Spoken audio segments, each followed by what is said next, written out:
School year 2024-2025, opisyal na po nagsimula ang pasukan sa mga pampublikong paaralan ngayong araw na ito.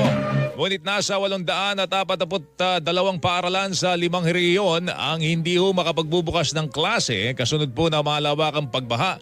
Dulot naman ang habagat na pinalakas ng bagyong Karina. Atay po sa datos ng Department of Education, pinakamarami yung mga paaralan na hindi makapagsisimula ng klase ngayong araw ay ang Central Luzon na meron pong 452. 225 paaralan naman sa Metro Manila ang hindi makapagsisimula ng klase ngayong araw. 75 sa Ilocos Region, 66 sa Calabarzon at 4 sa Socsargen. Kabilang sa mga hindi makapagsisimula ng pasukan ngayong araw ay ang Guillermo Sevilla Sanchez Elementary School sa Tinajero sa lungsod ng Malabon, kung saan hindi pa nalilinis naman ang makapal na putik at basura na naipon